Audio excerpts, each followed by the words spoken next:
Di sini kita akan belajar modul 6 ya. Jadi modul 6 ini langkahnya langkah kedua, yaitu mengidentifikasi bahan pangan yang ada di sekitar lingkungan kita.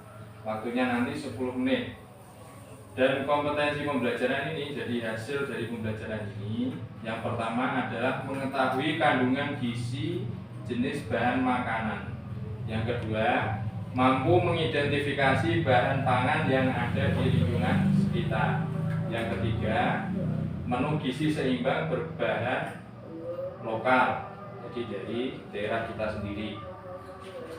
Kemudian tujuan pembelajaran agar makanan yang dimakan ibu hamil dan balita memiliki kandungan gizi yang baik, maka peserta harus memahami jenis makanan dan fungsinya. Kemudian di sini ada tabel zat gizi pada bahan makanan dan fungsinya. Yang pertama di sini ada kelompok kandungan gizi.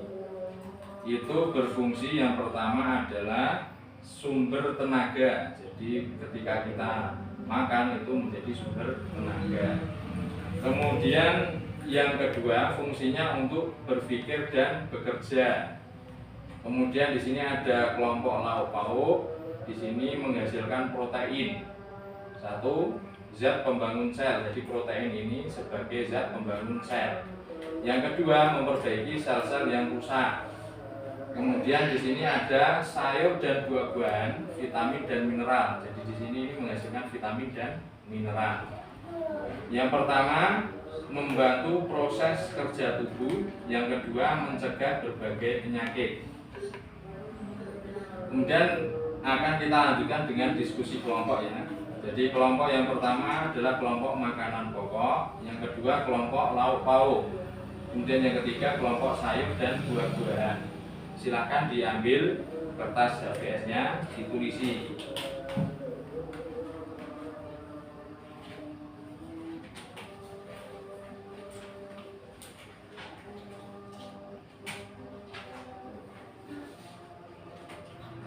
Sudah?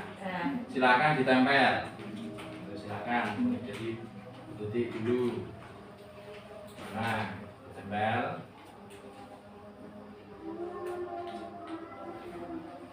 Lanjut.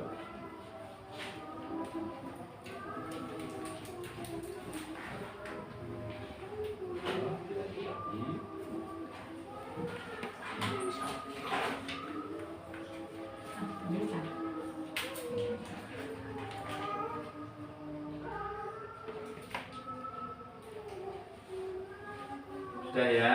Jadi di sini hasil diskusinya. Di sini ada lauk pauk, itu yang pertama ayam, telur, kemudian ikan munjair, kemudian tahu dan tempe. Jadi ikan munjair ini bisa kita dapatkan dari Gunung Rowo atau dari Waduk Gembong. Kemudian ayam ini kita pelihara sendiri, telur dari BPNT ya. Kemudian buah-buahan di sini ada buah naga. Jadi buah naga ada kebunnya ya di sini ya. Ada Pak. Ada ya. Kemudian sirsat ini banyak ini. Kemudian yang kedua jeruk pamelo. Jadi di sini jeruk pamelo itu sentranya ada di Bageng ya. Kemudian jambu air dan alpukat. Jadi bukan alpukat ya, alpukat. Itu di sini banyak tumbuh. Kemudian makanan pokok di sini beras. Jadi beras ini nanti jadi nasi ya. Jadi ini penuh dengan karbohidrat. Nasi ini berasal dari beras dan berasnya adalah dari BPNT. Ya. Jagung, ketela ini juga banyak yang menanam. Kemudian umbi-umbian ini kadang malah tidak ditanam, juga ada yang tumbuh sendiri. Kemudian sayur-sayuran, ya di sini ada bayam, kangkung, kemudian kacang panjang, labu dan siam. Di sini banyak tumbuh ya. Kemudian pesan pembelajaran di sini, makanan yang dikonsumsi oleh anak dan ibu hamil harus memenuhi gizi seimbang seperti yang ada di piringku tadi. Jadi di sini ada lauk pauk, buah-buahan, makanan pokok, sayur-sayuran. Kemudian sebentar ya, saya ambil dulu ya ini ya.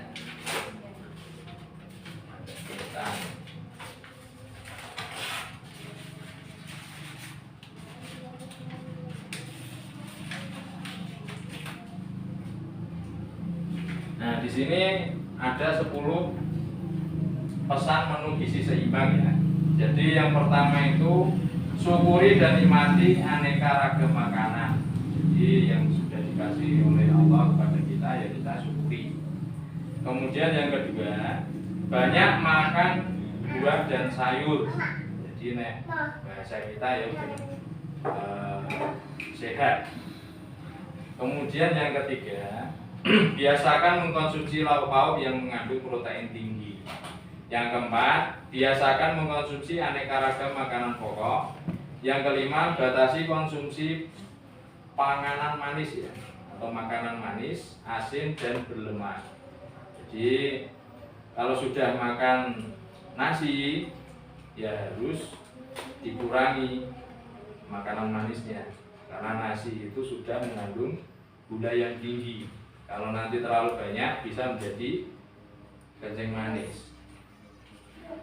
Kemudian yang selanjutnya yang keenam di sini, biasakan sarapan pagi. Di sarapan pagi itu bisa menjadikan tubuh kita sehat.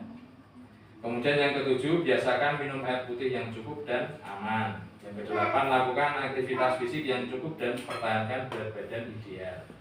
Yang kesembilan, biasakan membaca label pada kemasan pangan. Jadi ini penting, karena apa? Kita akan mengetahui kandungan dari gizi dan protein yang ada di makanan yang di label tadi. Dan juga kita bisa menghindari yang namanya kadaluarsa. Jadi bahaya kalau makanan itu kadaluarsa, bisa menjadikan mencret. Yang ke-10, cuci tangan pakai sabun dan air bersih di air yang mengalir. Demikian, terima kasih. Wassalamualaikum warahmatullahi wabarakatuh.